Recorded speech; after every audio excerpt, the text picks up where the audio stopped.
દર્શક મિત્રો, world ઇનબોક્સના digital platform ઉપર હું ધવલ પટેલ આપ સૌનું ખૂબ ખૂબ હાર્દિક સ્વાગત કરું છું. તો મિત્રો, અત્યારે જે ઋતુ ચાલી રહી છે આપણને બધાને ખબર છે, ચોમાસું આવ્યું, બીમારીઓ લાવ્યું. અને કઈ કઈ બીમારીમાં આપણને ખ્યાલ છે કે અમુક બીમારીઓ અહીંયા મેં સ્ક્રીનની અંદર તમે જોઈ શકો, પણ તદુપરાંત એવી બીમારીઓ પાણીજન્ય રોગો છે, તદુપરાંત ખોરાકજન્ય રોગો છે. પરંતુ આપણે આજનો એવો અગત્યનો ટોપિક આવનારી તમામ પરીક્ષા માટે, ચાહે પ્રિલિમ્સ હોય કે ચાહે મેન્સ હોય, એની અંદર પૂછાય એવો પ્રશ્ન, એટલે malaria versus dengue versus chikungunya. આ ત્રણેય બીમારીઓ મચ્છરજન્ય રોગો છે. ખાસ ધ્યાને રાખીશું. હવે આના વિશે આપણે સંપૂર્ણ આજે ડિટેલ ચર્ચા કરીશું. એટલે આવનારી પરીક્ષા માટે તો અગત્યનું છે, પણ જે મિત્રો નોલેજ માટે જોઈ રહ્યા છે અથવા તો પોતાના ઘર આજુબાજુ આ રીતના જે મચ્છરોનો ઉપદ્રવ થાય છે, તો એના માટે આપણે કઈ રીતના બચાવના પગલાં ભરીશું, પોતાના માટે પણ અને પોતાના બાળકો માટે પણ. તો અગત્યનો એવો દરેક માટે એક જનરલ નોલેજનો ટોપિક, એટલે મચ્છરજન્ય રોગો.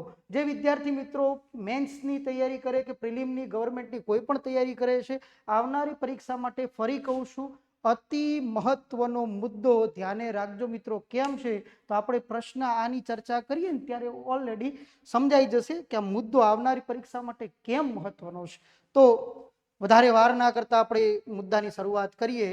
મચ્છરજન્ય રોગોની અંદર ચોમાસું આવ્યું, બીમારીઓ લાવ્યું.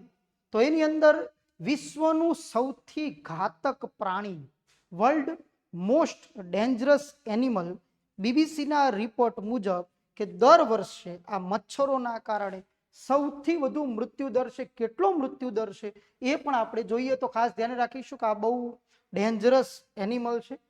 આપણા બાંગ્લાદેશની સરહદ ઉપર આપણા જે બીએસએફના આર્મી જવાનો છે, એ લોકો પણ પોતાના હાથે ગ્લોવ્સ, પગમાં શૂઝ, માથે કેપ ઉપર પણ નેટ પહેરીને રાખે છે. એક મચ્છર પણ એ જંગલોમાં ભૂરથી કરડી ગયું, તેમને તાત્કાલિક ધોરણે હોસ્પિટલમાં એડમિટ કરવા પડે છે. આવા ખતરનાક મચ્છરો છે. એટલે મચ્છર બહુ ડેન્જરસ એનિમલની લિસ્ટમાં પ્રથમ ક્રમે છે અને બીજા નંબરમાં આપણે છીએ ભાઈ. તો આનાથી મૃત્યુદરનો જે આંકડો, વૈશ્વિક મૃત્યુદર દર વર્ષે છેલ્લા 5 વર્ષનો વર્લ્ડ હેલ્થ ઓર્ગેનાઇઝેશનના આંકડા બાબતમાં જોવા જઈએ તો એપ્રોક્સ 6,75,000 જોવા મળે છે. કલ્પના કરો ભાઈ, વિશ્વમાં મચ્છરના કરડવાથી હું કહું તો 7 લાખ લોકોનું મૃત્યુ થાય છે. એટલે કલ્પના કરી શકીએ છીએ કે આ બહુ ખતરનાક પ્રાણી છે. તો આનાથી બચવા માટે આપણે શું કરવું ને એ અગત્યની બાબતો છે. તો હવે મેલેરિયાની આપણે ચર્ચા કરીશું, એમાંથી પ્રથમ ટોપિક છે, પણ મચ્છરોથી બચો અને પાણી ભરાવો થવા ન દો. તો આ અહીંયા મેં કેટલીક ઇમેજ તમને અહીંયા દર્શાવેલી છે કે મચ્છરો કઈ કઈ જગ્યા ઉપર ઉત્પન્ન થાય છે. ઓકે, કોઈ પણ ચોખ્ખા, ખુલ્લા અને બંધિયાર પાણીમાં મેલેરિયા, ડેન્ગ્યુ, ચિકનગુનિયા ફેલાવતા મચ્છરો ઉત્પન્ન થાય છે. હવે તમે લોકોએ તમારા ઘરની અંદર પણ જે કુંડા હોય ને, ઘરની અંદર ઘણી બધી પ્લાસ્ટિકની જે ટાંકીઓ છે અથવા તો સિમેન્ટની ટાંકીઓ છે ને, એની અંદર તમે જે ઓલા પૂરા પડેલા જોવો છો ને મિત્રો, એ પૂરા શું છે તો એ મચ્છરના બચ્ચા છે. મચ્છરના બચ્ચાને આપણે કહીએ તો એને નિમ્ફ તરીકે ઓળખવામાં આવે છે મિત્રો. તો અહીંયા જોઈ શકીએ છીએ કે કુલર છે, ફ્રીજ છે, એસીની ટ્રેમાં પાણી જે ભરાયેલા હોય એની અંદર જોવા મળતો હોય, પક્ષીના કુંજમાં જોવા મળે છે, ખુલ્લી પાણીની ટાંકીઓની અંદર જોવા મળે છે, કચરાની અંદર કોઈ એવા આપણે બોટલો નાખેલી હોય અથવા કોઈ પણ પ્રકારના એવા પ્લાસ્ટિક નાખેલા હોય કે જેની અંદર થોડી માત્રામાં પણ પાણી એકત્ર થતું હોય ત્યાં જોવા મળતા હોય. કુંડાઓ છે જે આપણે ઘરની અંદર ફૂલ છોડ વાવીએ છીએ. નકામાં પડેલા ટાયરો, આ તો ખાસ ધ્યાને રાખવાનું મિત્રો. મોટા ભાગના લોકોના ઘરની અગાસીઓ પર કેટલાક પતરા ઉપર ઢાંકેલા હોય છે, એવા જોવા મળતા હોય છે. કેટલાક આપણા જૂના વ્હીકલના જે પણ ટાયરો છે આપણે મૂકી રાખીએ છીએ, ટાયરનું પાણી આપણે એને ફેરવીએ છીએ પણ નીકળતું નથી. એટલે આ બાબત ખાસ ધ્યાને રાખીશું કે આવા ટાયરો ચોમાસાની ઋતુ દરમિયાન કંઈક એવી જગ્યાએ મૂકીએ કે જેના કારણે વરસાદના પાણી અંદર એકત્રિત ના થઈ શકે. ખાડા ખાબોચિયા છે, સૂકા પાંદડા જાડી ઝાંખરાની અંદર પણ ભરાઈ રહેતા હોય છે.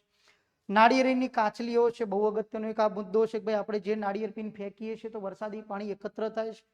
ફૂલદાની છે, તો આ ખાસ બાબત છે. આના પરથી યાદ આવ્યું, ફૂલદાનીમાં ફૂલ હોય મિત્રો. કપૂરદાની, આપણે જે કપૂરને ગરમ કરવા માટે લાવી, કપૂરદાનીમાં કપૂર હોય, સાબુદાનીમાં સાબુ હોય, ફૂલદાનીમાં ફૂલ હોય, પણ મચ્છરદાનીમાં માણસ સૂતો હોય. આમ તો મચ્છરદાનીમાં શું હોવો જોઈએ? તો મચ્છર હોવો જોઈએ ને. ઓકે, તો આ એક અગત્યનો મુદ્દો છે કે આ મુદ્દા આપણે ખાસ ધ્યાને રાખીશું અત્યારે આ ચોમાસાની ઋતુ દરમિયાન, જેના કારણે આપણે આપણા પરિવારને મચ્છરોથી સુરક્ષિત રાખી શકીએ. બીજા અગત્યના જે મુદ્દાઓ છે એને આપણે પણ સાથે ધ્યાને લેતા જઈશું, આગળ આવતા જઈશું. પણ પાણી કઈ કઈ જગ્યાએ ભરાય છે તો આ એક બાબતોને ખાસ ધ્યાને રાખીશું. એના પછી વાત કરીએ કે જૂન માસ.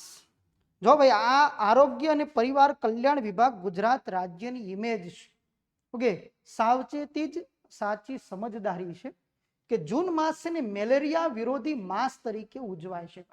આ ખાસ ધ્યાને રાખીશું કયા માસને મેલેરિયા વિરોધી માસ તરીકે ઉજવવામાં આવે છે. તો જૂન મહિનો છે એન્ટી મેલેરિયા મંથ તરીકે. પણ વિશ્વ મેલેરિયા દિવસ જો મિત્રો પૂછાય તો તમારે ધ્યાન રાખવાનું,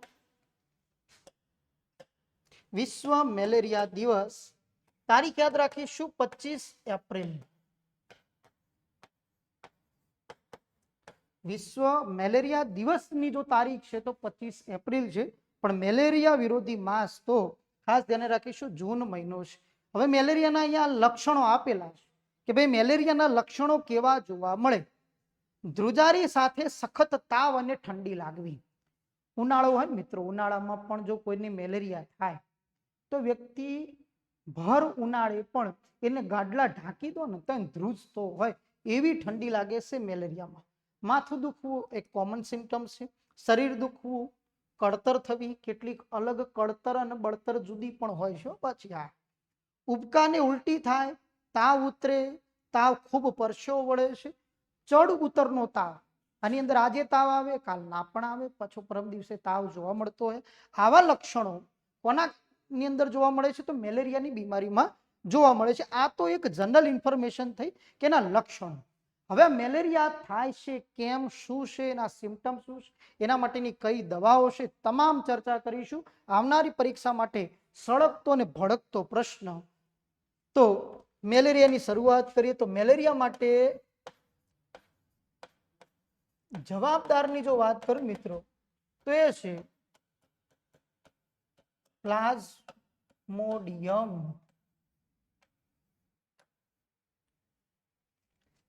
મેલેરિયા માટે જવાબદાર જો પ્રજીવનું નામ હોય તો એ પ્રજીવનું નામ છે પ્લાઝ્મોડિયમ છે ભાઈ.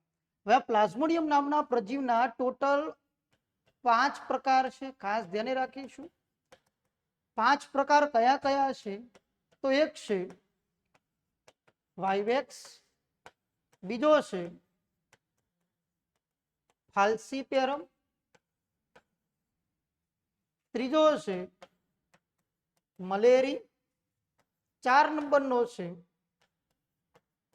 નોલેસી અને 5મા નંબરનો છે ઓવેલી. નોલેસી છેલ્લો છે ભાઈ. આપણે મૂળ 4 પ્રકાર જ તમે કોઈ બુક મળશે તો એની અંદરથી જોવા મળશે. Plasmodium vivax, Plasmodium falciparum, Plasmodium ovale, Plasmodium malariae and Plasmodium knowlesi. પણ ભારતની અંદર આ જે પ્લાઝ્મોડિયમ છે, પ્લાઝ્મોડિયમ શું છે? તો પ્લાઝ્મોડિયમ એક પ્રકારનો પ્રજીવ છે, પ્રોટોઝોઆ છે ભાઈ, પ્રજીવ. પ્રજીવો હંમેશા ગંદા અને બંધિયાર પાણીમાં ઉત્પન્ન થાય. એક પ્રજીવનું નામ તો તમે સાંભળ્યું છે, અમીબા. મોટા ભાગના લોકોને આ ખ્યાલ હોય છે અમીબા, પણ આ પ્લાઝ્મોડિયમ નામના પ્રજીવને ખાસ ધ્યાને રાખીશું કે એના ટોટલ 5 પ્રકાર. વાઇવેક્સ અને ફાલ્સીપેરમ જ ફક્ત ભારતની અંદર હાજર છે. એક છે વાઇવેક્સ, બીજો છે ફાલ્સીપેરમ. બિન સિઝનમાં મોટા ભાગનો જોવા મળતો હોય એટલે ઘણા લોકો આના દ્વારા થતી બીમારીનું તો નામ આપણે બધા જાણીએ જ છીએ કે બીમારી છે જેને આપણે કહીશું મેલેરિયા. તો મતલબ શિયાળો છે કે ઉનાળાની અંદર જો મેલેરિયા જોવા મળતો હોય તો એનો પ્રજીવ છે વાઇવેક્સ, પ્લાઝ્મોડિયમ વાઇવેક્સ. પણ ચોમાસાની ઋતુમાં આ પ્લાઝ્મોડિયમ વધુ સક્રિય થાય છે અને શાના અંદર ફેરવાય છે? તો ફાલ્સીપેરમ. અને ફાલ્સીપેરમના કારણે જો મેલેરિયા થાય તો એ મેલેરિયા ખૂબ જ ઝેરી મેલેરિયા છે, જેનાથી મૃત્યુદર સૌથી વધુ છે. મેં તમને કીધું કે દર વર્ષે 6,75,000નો જે આંકડો છે મિત્રો, એમાંથી 6 લાખ લોકોનો મૃત્યુદર છે એ ફક્ત ને ફક્ત મેલેરિયાનો છે. સૌથી વધુ મૃત્યુદર છે. ડેન્ગ્યુ, ચિકનગુનિયા કરતા પણ સૌથી વધુ મૃત્યુદર એટલે મેલેરિયા બીમારીનો છે. એટલી ઘાતક છે ભાઈ આ મેલેરિયા. એ મૂળ શબ્દ જો કહેવા જવું તો એક લેટિન અને ઇટાલિયન વર્ડ છે ભાઈ. લેટિન અને ઇટાલિયન આ વર્ડ ભેગો થઈને બને છે મેલ એરિયા. મતલબ મેલ એરિયાનો મતલબ થાય, મેલ એટલે દૂષિત અને એરિયાનો મતલબ થાય હવા. તો આનો મતલબ એવું કહી શકાય છે એક પ્રકાર દૂષિત હવા. હકીકતમાં મતલબ સાથે કઈ મિનિંગ કંઈક જુદો જ પડે છે, પણ દૂષિત હવામાં જોવા મળતા મચ્છરોના કારણે થતી બીમારી, એટલા માટે એને દૂષિત હવા. એક ભાષા કઈ કીધી? લેટિન પ્લસ ઇટાલિયન લેંગ્વેજનો એક આ મતલબ બને છે મેલેરિયા છે ભાઈ. મેલેરિયાના લક્ષણો તો આપણે ઓલરેડી આગળ જોઈ ચૂક્યા છે, પણ આ મેલેરિયા એ મૂળ બીમારી શાની છે? તો એક મિત્રો ખાસ ધ્યાને રાખવા જેવી બાબત, ઘણા બધા વિદ્યાર્થીઓને કદાચ આઈડિયા નહીં હોય કે કોઈ પણ શબ્દની બીમારીઓની પાછળ યા આવતું હોય ને, યા, એટલે એ બીમારી હંમેશા લાગુ પડતી હોય ને રુધિર હોય. જેમ કે એનિમિયા, થેલેસેમિયા, હિમોફેલિયા, ઝેરોપ્થાલ્મિયા, એ જ રીતના મેલેરિયા છે ને ભાઈ. હવે આ જે મચ્છર છે એ મચ્છરનું નામ પહેલા આપણે જાણીએ કે ભાઈ આ જવાબદાર પ્લાઝ્મોડિયમ. પણ પ્લાઝ્મોડિયમનું વહન કોના દ્વારા થાય? તો આપણે મચ્છરનું નામ એકવાર જાણીએ. આ ક્લીન કરું છું, નોટ કરતા રહેજો જેના માટે અગત્યનું હોય.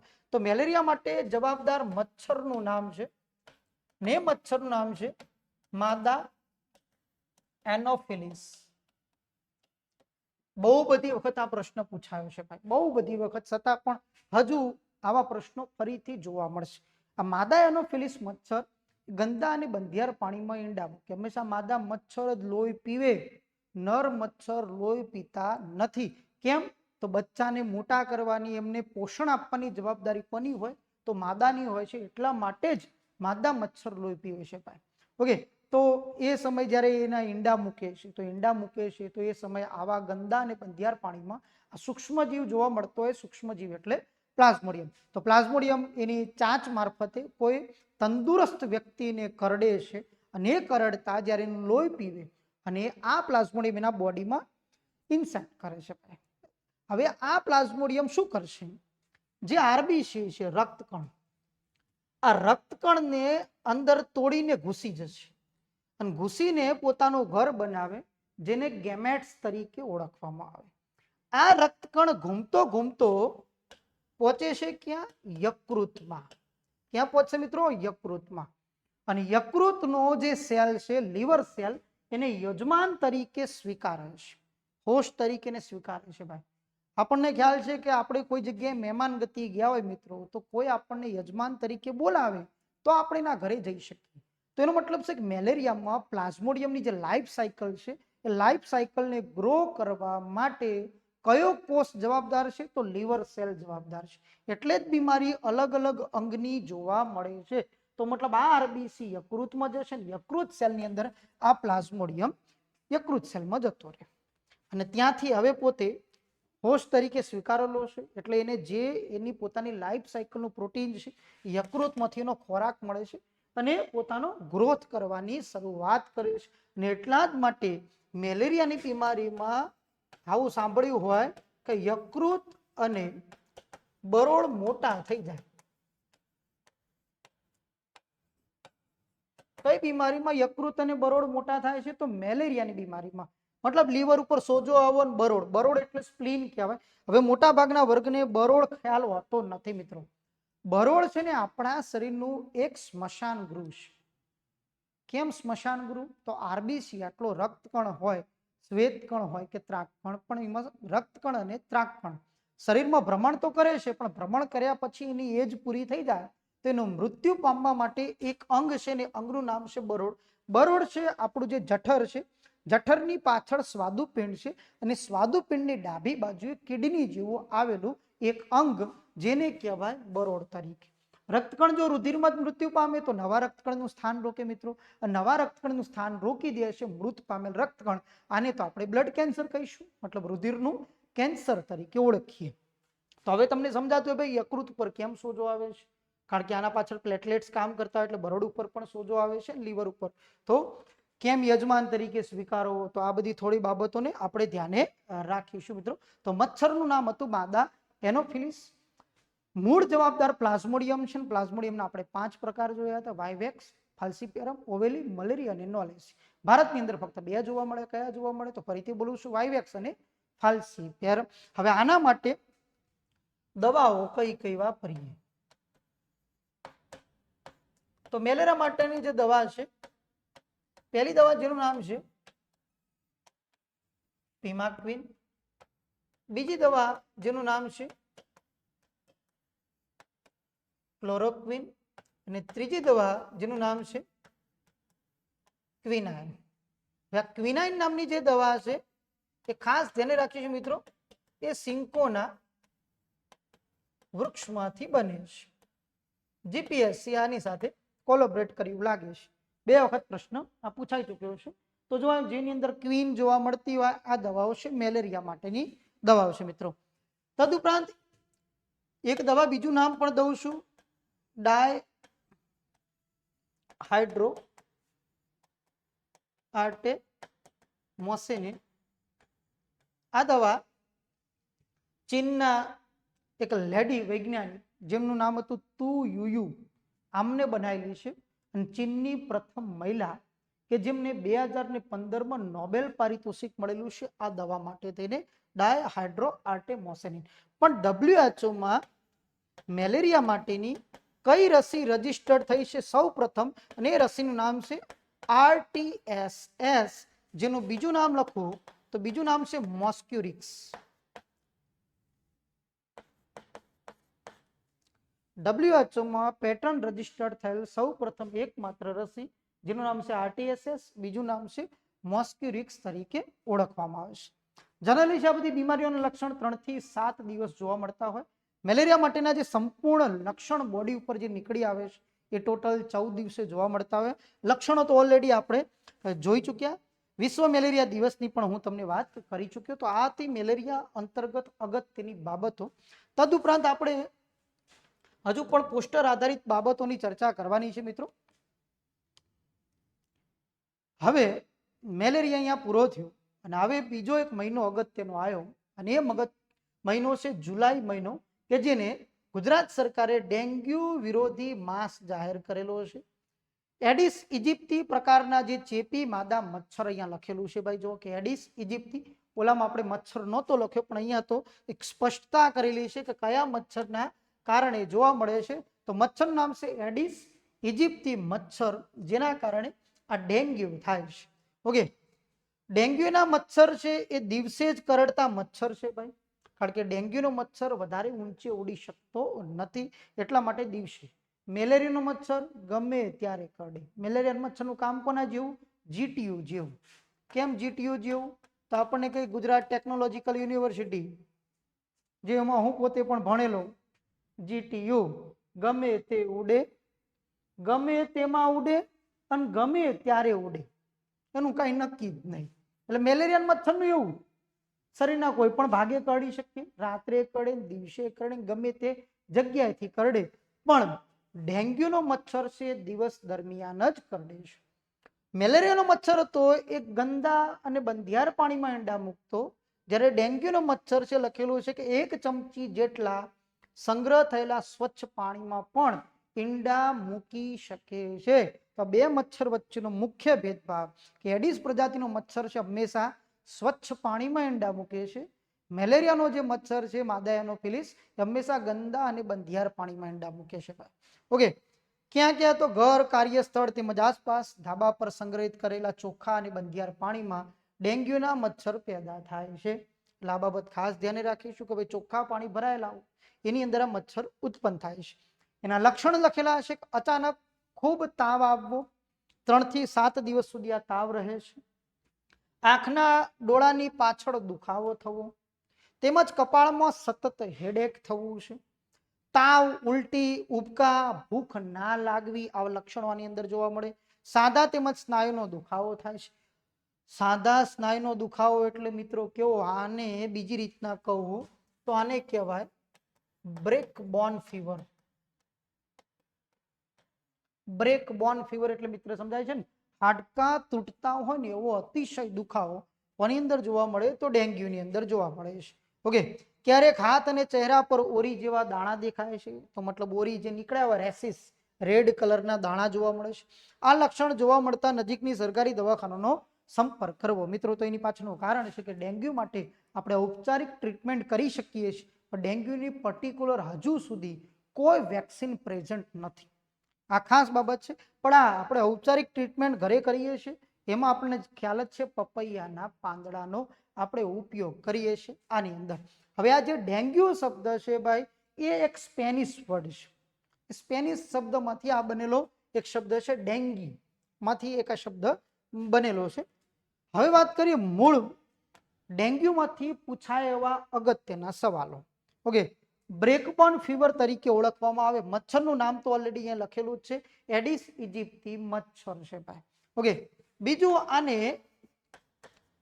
યલો ફીવર તરીકે ઓળખવામાં આવે. પીળિયો તાવ પણ કહેવાય. કેમ પીળિયો તાવ કહેવાય? તો ડેન્ગ્યુની બીમારીમાં આપણા શરીરમાં રહેલા ત્રાક કણોની સંખ્યા ઘટે છે. ત્રાક કણો પ્લેટલેટ્સ ઘટવા લાગે. અને પ્લેટલેટ્સ એ શું કામ કરે છે?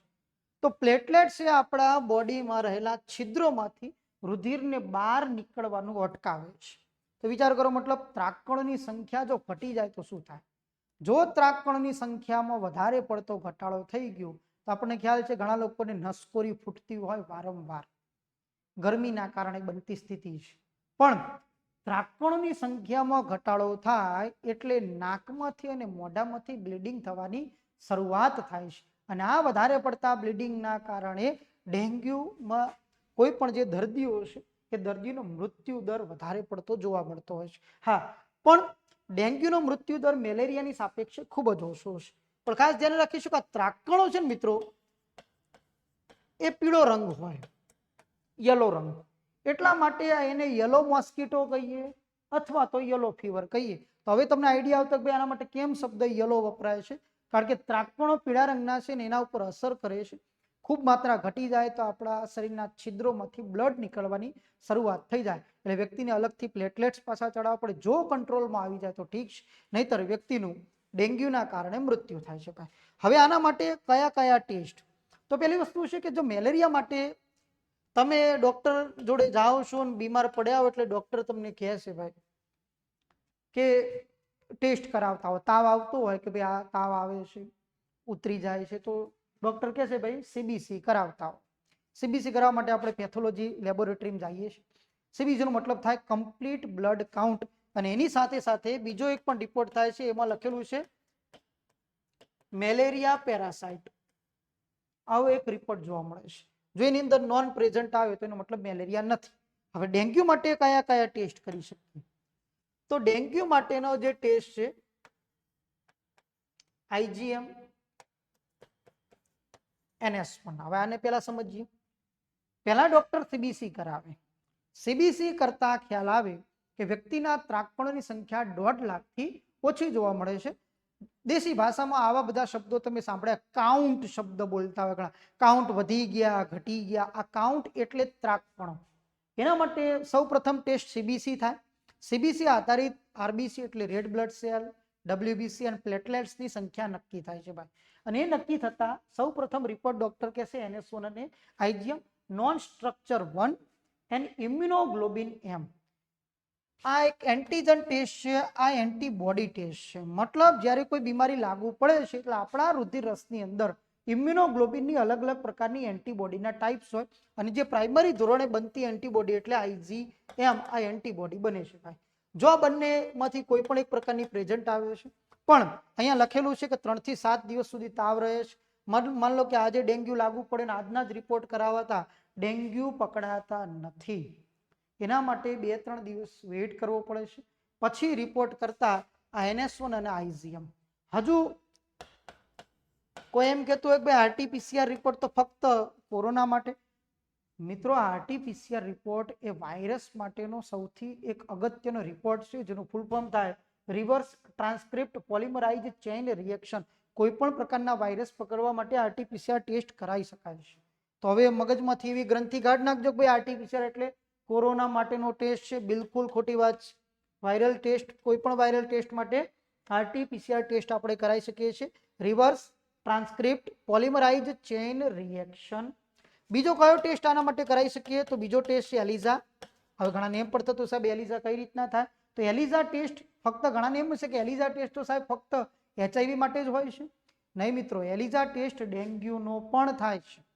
ડેન્ગ્યુનું પણ એલાઇઝા હોય અને HIV નું પણ એલાઇઝા હોય છે. એલાઇઝાનું ફૂલ ફોર્મ બોલું છું, એન્ઝાઇમ લિંક ઇમ્યુનોસોર્બટેસ. આ જીપીએસસી પૂછેલો પ્રશ્ન છે, ખાસ ધ્યાન રાખીશું કે RT-PCR અને એલિઝા ટેસ્ટ ડેન્ગ્યુ માટે થાય છે. તો ઘણા લોકોને ખ્યાલ હોતો નથી, તો બંને ટેસ્ટ કરાવી શકાય છે.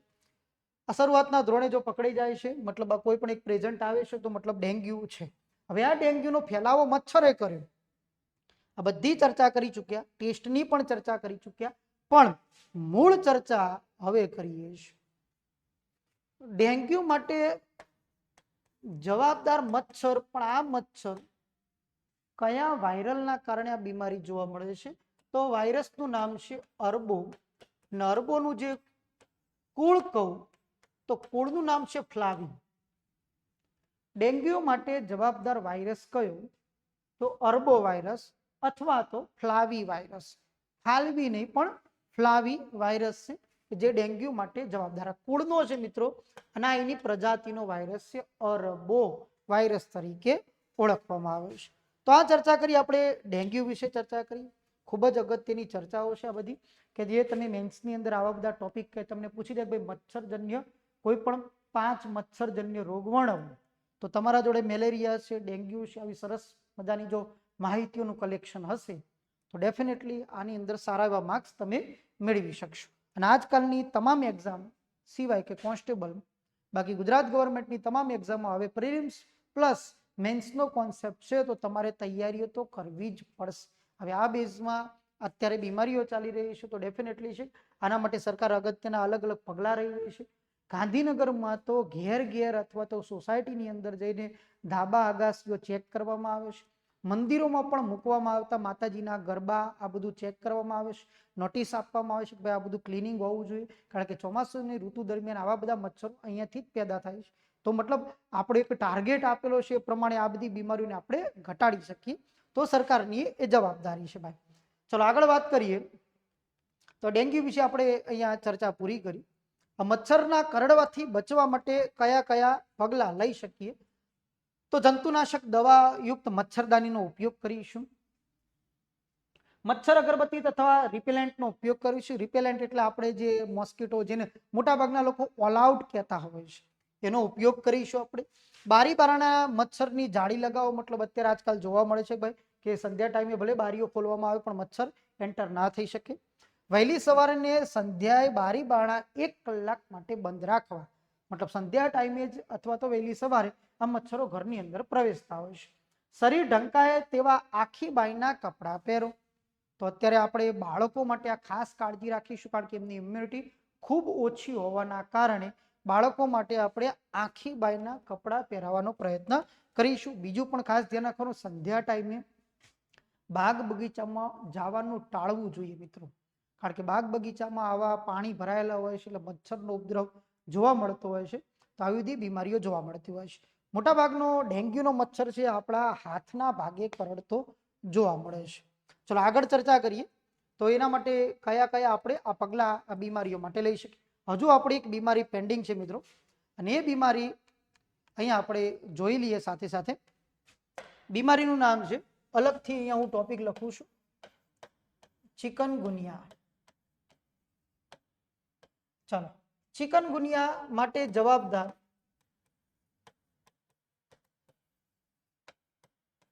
Chikungunya virus. વાયરસનું નામ જ છે ચિકનગુનિયા. આ ચિકનગુનિયા શબ્દ છે ને મિત્રો, એ કિમાકો ભાષામાંથી ઉતરી આવેલો શબ્દ છે, મતલબ વાંકવું ચૂંકવું શરીર થાય. હવે આમાં કેમ વાંકવું ચૂકવું એનો મતલબ એવો થાય છે, તો એની પાછળનું કારણ જોઈએ. તો ચિકનગુનિયા વાયરસનો કુળનો વાયરસનું નામ છે આલ્ફા વાયરસ.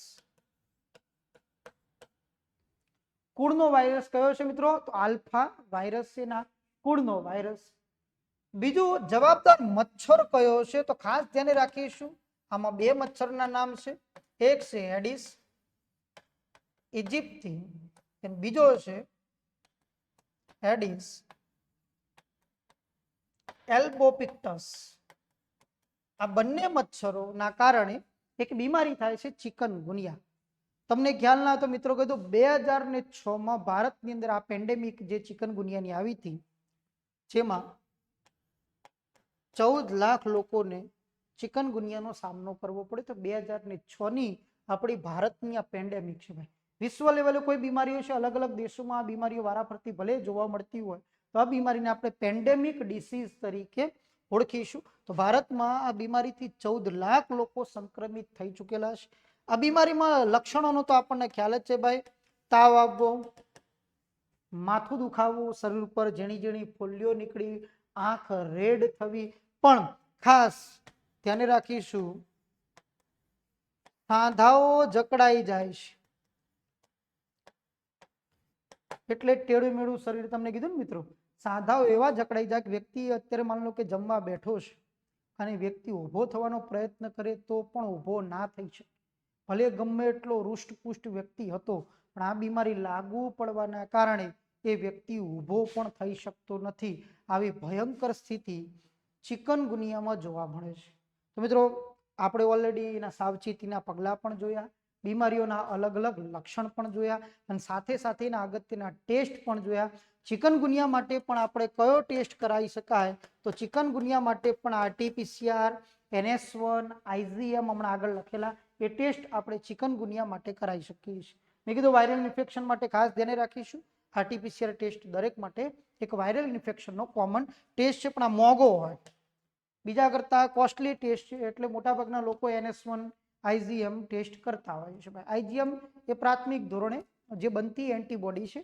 IgG, IgE આ બધી અલગ અલગ પ્રકારની IgG એ લાંબા ગાળાની એન્ટીબોડી છે. કોઈ બીમારી લાંબા ગાળાની હોય તો IgG એન્ટીબોડી એક્ટિવ જોવા મળતી હોય છે.